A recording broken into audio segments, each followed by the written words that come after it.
In the heart of bustling Seattle, inside a warmly lit office on the 15th floor of police headquarters, a woman sat quietly at her desk, her fingers gently tracing the edges of an official letter. The paper felt heavy in her hands, not just because of its thick, cream-colored stock, but because of the weight of history it carried. After 26 years of serving her community, climbing through the ranks one careful step at a time, she had finally achieved something extraordinary. She had become Seattle's first black female police chief. The late afternoon sun painted golden stripes across her desk through the Venetian blinds, highlighting the family photos she kept there, snapshots of her journey from a young patrol officer to where she sat now. She picked up one particular frame, dusty but cherished, showing her graduation day from the police academy. Back then, she'd been one of only 3 women in her class and the only person of color. A smile played across her face as she remembered all those who had told her it couldn't be done. The whispers in hallways, the doubting looks, the subtle and not-so-subtle suggestions that she should set her sights lower. But she had persisted, driven by a deep-rooted belief that she could make a real difference in her community. Looking out her window at the city skyline, she made an unusual decision. Instead of announcing her appointment immediately, she would wait a few days. This wasn't about holding back good news, it was about something more important. She wanted to see her department as it truly was, to understand the day-to-day reality of policing in Seattle from ground level, without the filter that comes with rank and title. She tucked the letter into her desk drawer, patting it gently as if making a promise to herself. The next few days would be crucial. She would drive her personal car, wear civilian clothes, and observe. It wasn't about catching anyone doing anything wrong. It was about understanding what needed to change, about seeing the truth of how her officers interacted with the community they served. As she gathered her things to head home, she caught her reflection in the window. The woman looking back at her wasn't just wearing a badge anymore, she was wearing the responsibility of creating real change. Her mind was already racing with plans, community outreach programs, implicit bias training, building bridges between officers and neighborhoods. But first, she needed to understand exactly what she was working with. She switched off her office light and walked through the quiet hallways of the building.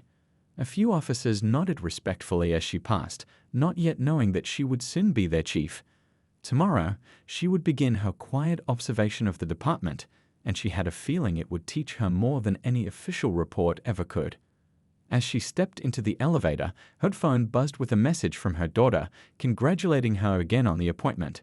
She smiled, thinking about how her success wasn't just her own. It was a beacon of possibility for every young girl who dreamed of breaking barriers. The elevator doors closed, and as she descended, she felt both the weight and the excitement of what was to come. Little did she know that in just a few short days, a simple traffic stop would become one of the most powerful teaching moments of her career, a story that would ripple through police departments across the country. But for now, she was simply a woman with a vision, preparing to show her city what true leadership looked like. The next morning dawned bright and clear over Seattle, with the kind of crisp autumn air that makes you feel alive. The soon-to-be police chief woke up earlier than usual, her heart beating a little faster with anticipation. Today would be different. She wasn't driving to work as a high-ranking officer, but as just another citizen of Seattle. She stood in front of her closet, pushing aside her pressed uniforms and reaching instead for a simple sweater and slacks. No badge, no uniform, no symbols of authority. Just comfortable clothes that any professional might wear to the office. As she got dressed, she caught sight of the letter of appointment still sitting on her bedside table, and that familiar mix of pride and responsibility washed over her again. In her kitchen, she went through her morning routine, the same one she'd followed for years. Coffee in her favorite mug, a quick breakfast, and a moment to check the morning news on her tablet. But today, even these simple actions felt charged with meaning. She found herself wondering about all the other people in Seattle going through their own morning routines, especially those who might have complicated relationships with law enforcement. The drive to work was something she'd done countless times before, but today she paid attention to details she usually missed. The school crossing guard helping kids across the street, the shop owners opening their businesses, the bus drivers starting their routes, all the people who made the city pulse with life. She noticed how other drivers behaved around patrol cars, how pedestrians reacted to police presence. At a red light, she watched a young mother hurrying her children to school and thought about her own journey as a parent while building her career in law enforcement.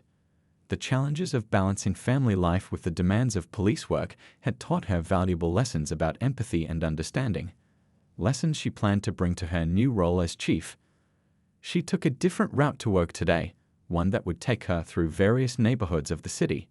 From the bustling downtown areas to the quieter residential streets, each part of Seattle had its own character, its own challenges, and its own relationship with the police department. She made mental notes about community patrol patterns she observed, thinking about how they could be improved. Passing by a local coffee shop, she noticed two of her officers chatting with the owner, exactly the kind of community engagement she wanted to see more of. It was these small, daily interactions that built trust between police and the public. She smiled, knowing she hadn't made a mistake in deciding to observe before taking command. The morning traffic moved slowly, giving her time to reflect on her plans for the department. She wanted to create a force that truly served all communities equally, one that would make every citizen feel protected rather than policed. Her own experiences as both an officer and a member of the Black community had shown her how crucial this balance was. As she approached headquarters by this roundabout route, she noticed how different the building looked from this perspective, not as her workplace of many years, but as it might appear to an ordinary citizen. Imposing, perhaps even intimidating to some. That would be another thing to work on, making the department more approachable, more integrated into the community it served. Little did she know that this morning drive, this simple commute she had made thousands of times before, was about to become something entirely unexpected. The next few minutes would test her beliefs, challenge her assumptions, and ultimately provide her with one of the most powerful tools for changing her department's culture. But for now, she was just another car on the road, carrying a woman with big dreams for her city's future. The quiet morning drive took an unexpected turn when red and blue lights suddenly flashed in her rearview mirror. The future chief's heart skipped a beat, not from fear, but from curiosity. This was exactly the kind of interaction she needed to observe, though she hadn't expected to be at the center of it. She did everything by the book, just as she had taught countless new officers over the years. Carefully, she signaled and pulled over to the right, positioning her car safely away from traffic. Her hands stayed visible on the steering wheel at 10 and 2 o'clock. Through her mirror, she watched two young officers approach her car, one on each side, just as they'd been trained. 26 years of police work had taught her to notice details. The officers looked fresh out of the academy, their uniforms still had sharp creases, and their boots hadn't yet lost their shine. She could see their slight nervousness in how they held their flashlights, even though it was broad daylight. This was probably one of their first traffic stops without a training officer present. The tap on her window was firm but polite. She rolled it down, keeping her movements slow and deliberate. The officer on the driver's side cleared his throat before speaking, his voice carrying that carefully practiced tone they taught at the academy, professional but authoritative. "Good morning, ma'am. License and registration, please." She noticed how his partner kept a watchful eye on her hands as she reached for her purse. The future chief recognized all the textbook procedures, but she also picked up on something else, subtle signs of bias in their body language and tone. It wasn't obvious, most people wouldn't have caught it. But after years of both experiencing and studying these interactions, she knew what to look for. "May I ask why I'm being pulled over?" she asked calmly, genuinely curious about their response. The question seemed to make them slightly uncomfortable.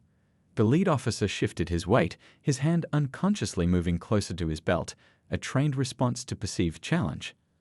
"Your right tail light is out, ma'am," he replied, though she knew this wasn't true. She had just checked all her lights yesterday, a habit formed from years of police work. But she didn't challenge them. Instead, she watched and listened, mentally noting every detail of their approach and interaction.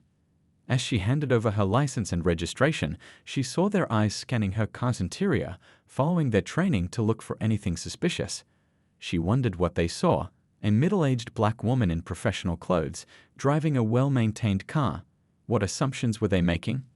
What implicit biases were at play? The officers retreated to their patrol car to run her information. Through her mirrors, she could see them talking, probably discussing the stop. Soon, they would discover exactly who she was. The thought almost made her smile, but the serious nature of what she was observing kept her expression neutral.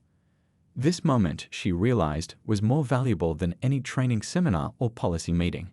It was raw, real, and uncensored, a perfect example of how her officers interacted with the public when they thought no one was watching.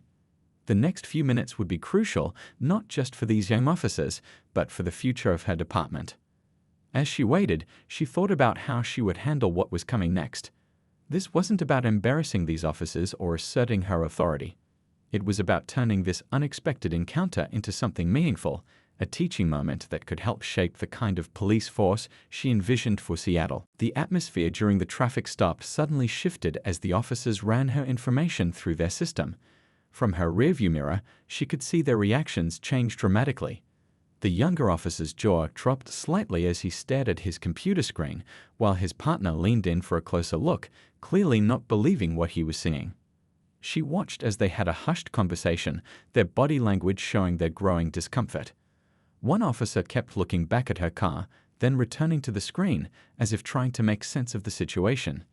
The future chief stayed perfectly still, using these moments to think about how this interaction could become a powerful lesson in humility and awareness. The walk back to her car was completely different from their first approach. Gone was the authoritative stride, replaced by an almost hesitant shuffle. The lead officer's face had turned a shade paler, and small beads of sweat had formed on his forehead despite the cool morning air. His partner hung back slightly, as if unsure whether to approach at all. "Ma'am," the officer began, his voice noticeably shakier than before. "I apologize, but are you really?" He couldn't seem to finish the sentence, the words catching in his throat. His hand, still holding her license, trembled slightly. She smiled warmly, deciding to help him out of his struggle. "Yes, officer. I am the newly appointed chief of police, though that announcement wasn't supposed to be public just yet." Her voice was kind but carried the natural authority that had earned her this position. The second officer stepped forward, his face showing a mix of embarrassment and concern. "Chief, we had no idea. We saw." He stopped, realizing that explaining their assumptions might only make things worse. Instead of letting them squirm, she opened her car door and stepped out, making sure to move slowly and deliberately. Both officers took a step back, unsure of what to expect. But her body language was open and non-threatening, her expression thoughtful rather than angry. "Let's talk about what just happened here," she said, keeping her voice low and conversational. Not as a chief to her officers, but as people who all want to serve this community better. She noticed how they relaxed slightly at her turn, though their discomfort was still evident. She gestured to her tail light. The one they had claimed was out. "Would you like to check that light together?" she asked. The officers exchanged glances, knowing they had been caught in a fabrication. The younger one's ears turned red with shame. "This is actually a perfect opportunity," she continued, watching their expressions carefully. "You see, I've been on both sides of this situation. I've been the officer making stops, and I've been the civilian being stopped for questionable reasons. What do you think we can learn from this moment?" The officers stood straighter, recognizing that this wasn't going to be the dressing down they had feared. Instead, their new chief was offering them something rare in law enforcement, a chance to learn from a mistake without career-ending consequences. She noticed a few cars driving by slowly, their occupants curious about the unusual sight of what appeared to be a civilian woman talking calmly with two uncomfortable-looking officers. This, too, was part of the lesson, how every police interaction becomes part of the public's perception of law enforcement. What happened next would become a story told and retold throughout the police department for years to come. Standing there on the side of the road, the future chief created a moment of transformation that none of them would forget. The morning traffic continued to flow past them, but in that space between the patrol car and her vehicle, time seemed to slow down. She watched the emotions play across the young officers' faces, embarrassment mixed with fear, uncertainty blended with respect. Their faces had gone from pale to flushed, and they kept glancing at each other as if seeking support in this unexpected situation. These weren't bad officers, she could tell, just young, inexperienced, and products of a system that needed change. "Tell me," she said gently, What made you decide to pull me over today?" Her question hung in the air between them. The officers shifted uncomfortably, knowing their earlier excuse about the taillight wouldn't hold up. The senior of the two finally spoke up, his voice barely above a whisper. "Chief, he started, then took a deep breath and straightened his shoulders. "We made assumptions we shouldn't have made. We profiled you, and it was wrong." The admission clearly cost him something, but his voice grew stronger as he spoke the truth. Instead of showing anger, she nodded appreciatively at his honesty. "That's exactly right," she said. "And that honesty you just showed, that's the first step toward being a better officer." She noticed how both officers' shoulders relaxed slightly, though their expressions remained serious. She gestured to a nearby bench, and they all walked over together. The morning sun had warmed the metal, making it a comfortable spot for what would become an impromptu teaching session.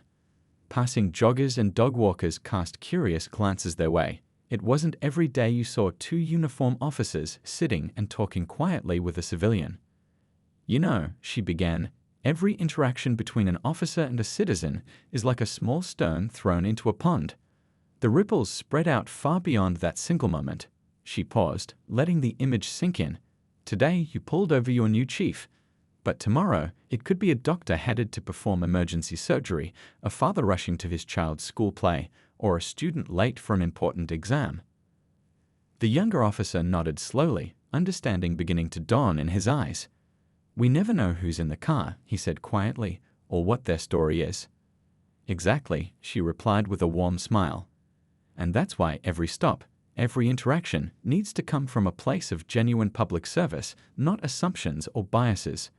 She watched as they took in her words, could almost see the wheels turning in their minds. The morning had grown warmer, and more cars were filling the streets.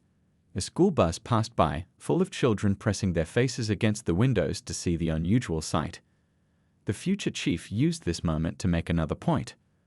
"Look at those kids," she said, nodding toward the bus. "They're watching us right now.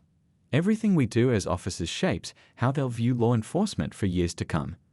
That's why moments like this one are so important." The officers looked at the passing bus, then back at their chief, seeing the situation in a new light. This wasn't just about one traffic stop anymore, it was about the bigger picture of policing in their community.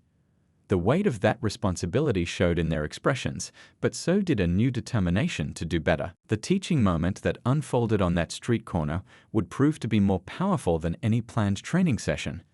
The future chief stood up from the bench, brushing off her slacks, and motioned for the officers to walk with her. They fell into step beside her, their earlier nervousness replaced by genuine attention. "Let me tell you about my first week as a rookie officer," she began, her voice warm with memory. "I was so proud of my uniform, so certain I knew exactly what good policing looked like."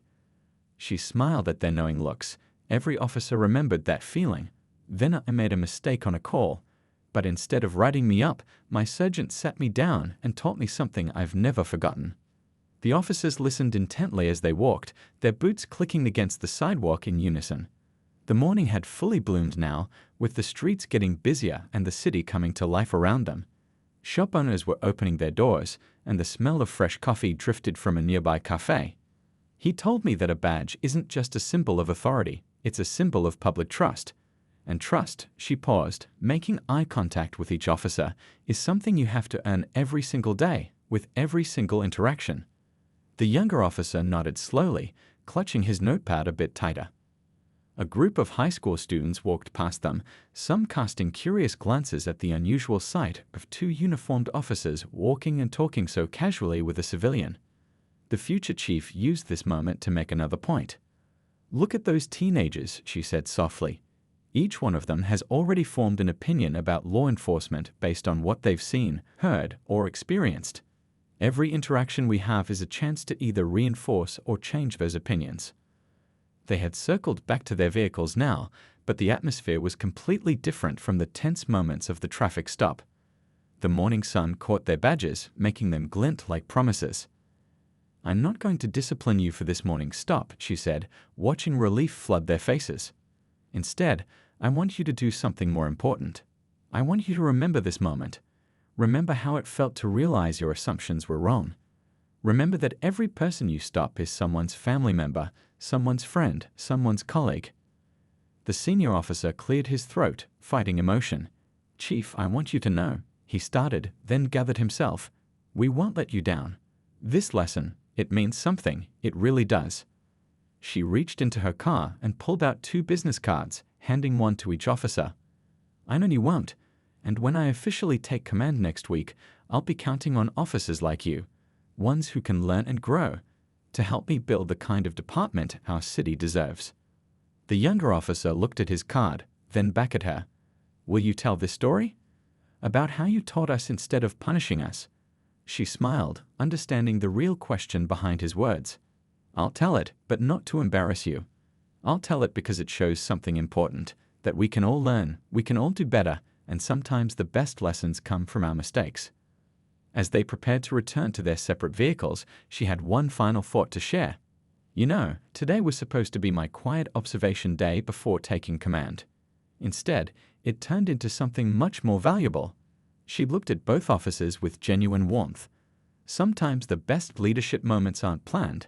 They're just honest conversations between people who want to make things better. A week later, the newly appointed chief stood at the podium in the department's main conference room, facing rows of officers in their dress uniforms. The room buzzed with excitement. This was her first official address as chief. Morning light streamed through the tall windows, glinting off badges and creating an almost magical atmosphere. She had spent hours thinking about how to begin this speech, but as she looked out at the sea of faces, she knew exactly what story to tell. Her eyes found the 2 young officers from the traffic stop, sitting near the middle of the room. They sat a little straighter when they noticed her glance, their faces showing a mix of pride and humility.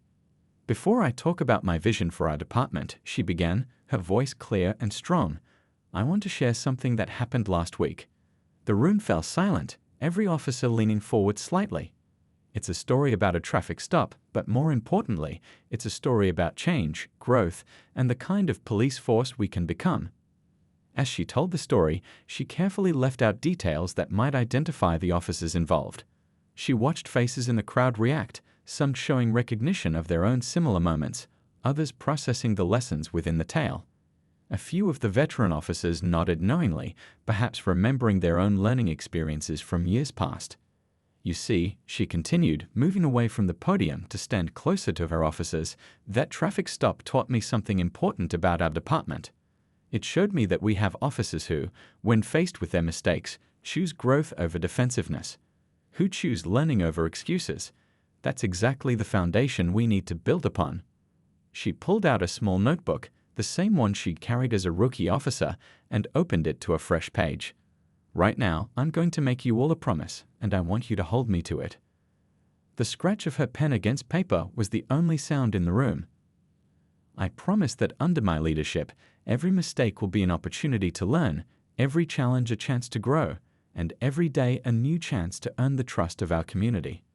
The chief then shared her plans for new training programs, community engagement initiatives, and departmental reforms. But she kept coming back to the human element, the daily interactions that would really change how the community saw its police force. "I'm not just asking you to follow new policies," she explained, walking slowly along the front row. "I'm asking you to be part of a transformation. Every traffic stop, every call for service, every interaction with a citizen is a chance to show who we really are and who we want to become." She noticed a few officers wiping away tears, others nodding with determination. Even the most hardened veterans seemed moved by her words. The 2 officers from the traffic stop sat especially tall, knowing they had unwittingly helped shape this new beginning. Near the end of her speech, she pulled out the business cards she'd given those officers a week ago. "These cards aren't just contact information," she said, holding them up. "They're a symbol of the connection between us and our community. Each interaction is a chance to build trust, to show compassion, to make a difference." The room erupted in applause when she finished speaking, but it wasn't just polite clapping. There was energy in it, hope and determination. As officers began to stand, she could hear snippets of conversation, officers already discussing how they could implement these ideas in their daily work. In the months that followed her appointment, the police department began to transform in ways both big and small. The chief's office, once seen as a distant and intimidating place, became a hub of positive change. She kept her door open whenever possible, encouraging officers to share their experiences and ideas. One sunny afternoon, she sat at her desk reviewing the latest community feedback reports. The numbers were encouraging, complaints were down, while positive interactions were steadily rising. But it wasn't just the statistics that made her smile, it was the stories behind them. Officers were sharing their own moments of connection with the community, proud of the small differences they were making every day. The two officers from that fateful traffic stop had become unofficial ambassadors for her new approach. Without ever mentioning their own experience, they helped other officers understand the importance of checking their assumptions and treating every interaction as an opportunity for positive change. Their patrol car became known as the Community Bridge because of their exceptional ability to connect with people from all walks of life. She picked up a letter from her desk, one of many she'd received from community members. This one was from a grandmother who wrote about how an officer had sat with her grandson at the bus stop, just talking about school and life, making the young boy feel seen and valued instead of feared or suspicious. These were the moments that truly measured their progress. The department's training programs had been completely revamped. Instead of just focusing on procedures and protocols, they now included regular community engagement sessions. Local residents would come in to share their experiences, helping officers understand the impact of their actions from different perspectives. The chief often sat in on these sessions, watching as barriers broke down and understanding grew. One day, while walking through the neighborhood near the spot where she'd been pulled over, she noticed something remarkable. Officers were out of their cars more, talking with shop owners, playing quick games of basketball with kids, helping elderly residents carry their groceries. These weren't staged photo opportunities, they were genuine moments of connection. The changes weren't just happening inside the department. Community meetings, once tense affairs filled with complaints and accusations, had evolved into collaborative discussions about neighborhood safety and improvement. People started bringing cookies and coffee, sharing stories and solutions instead of just problems. She kept a photo on her wall of that first morning as chief, taken just hours after the traffic stop. In it, she's standing between the two patrol cars, sunlight catching her badge. It served as a daily reminder of how one moment, handled with grace and wisdom, could spark lasting change. During a staff meeting, one of her senior officers shared a story that brought tears to her eyes. He'd overheard two rookie officers talking about a traffic stop they'd made. Instead of just writing a ticket, they'd taken the time to help the driver understand why they'd been stopped and even help them fix their broken taillight. When asked why they'd gone the extra mile, one rookie simply said, "Because that's who we are now." The chief's approach had created a ripple effect throughout the department. Officers began sharing their own stories of transformation, moments when they chose understanding over authority, communication over confrontation. These stories weren't just feel-good anecdotes, they were proof that real change was possible, one interaction at a time. A year after that memorable traffic stop, the chief stood at a podium again, but this time in a very different setting. She was speaking at a national police leadership conference, sharing her department's remarkable journey with law enforcement leaders from across the country. The large hall was packed with chiefs, commanders, and officers, all eager to learn how one traffic stop had sparked such meaningful change. She didn't dress in her formal uniform for this speech. Instead, she wore the same kind of civilian clothes she'd worn that morning, a simple reminder of how appearances could shape assumptions. The room fell silent as she began to tell her story, not as a chief, but as someone who had experienced both sides of the badge. Change, she said, looking out at the gathered faces, doesn't always come from big policies or grand announcements. Sometimes it starts with a simple traffic stop on an ordinary morning. She smiled as she remembered that day, now famous throughout her department. But it's what we do with those moments that matters. As she spoke, slides showed behind her, photos of her officers engaging with the community in new ways. Children high-fiving police officers in parks, elderly residents chatting with patrol officers over coffee, teenagers and officers working together on community projects. Each image told a story of trust being rebuilt, one interaction at a time. She shared the statistics. a 60% drop in civilian complaints, a 45% increase in community TIT cooperation, and most importantly, a significant rise in both officer and community satisfaction surveys. But it wasn't the numbers that made the audience lean forward in their seats. It was the personal stories she shared about officers who had found new meaning in their work. Last week, she told them, "I watched one of our officers spend his lunch break teaching a group of kids how to fix their bike chains. 2 years ago, those same kids might have run away at the sight of a patrol car. That's the kind of change that doesn't make headlines, but it changes communities." The chief then revealed something she hadn't shared before. She pulled out her phone and showed a photo of her department's new training room. On its wall was a simple quote, "Every badge carries two things, authority and opportunity. Choose wisely." Below it was the date of that fateful traffic stop, though only a few knew its significance. As she concluded her speech, she didn't focus on her achievements or the awards her department had received. Instead, she talked about the future. "This isn't just a Seattle story," she said, her voice filled with conviction. "This is about what's possible when we have the courage to learn from our mistakes and the wisdom to turn challenges into opportunities." The standing ovation that followed wasn't just for her speech. It was for the promise of what could be achieved when law enforcement remembered its fundamental purpose to serve and protect with dignity, respect, and understanding. As she stepped away from the podium, several chiefs approached her, eager to learn more about implementing similar changes in their departments. That evening, as she packed up her presentation materials, she received a text message. It was a photo from one of those two officers from the traffic stop, showing him sitting on the hood of his patrol car, surrounded by laughing children. The caption read simply, "Thank you for teaching us how to make a difference." She smiled, knowing that her legacy wouldn't just be about being the first black female chief.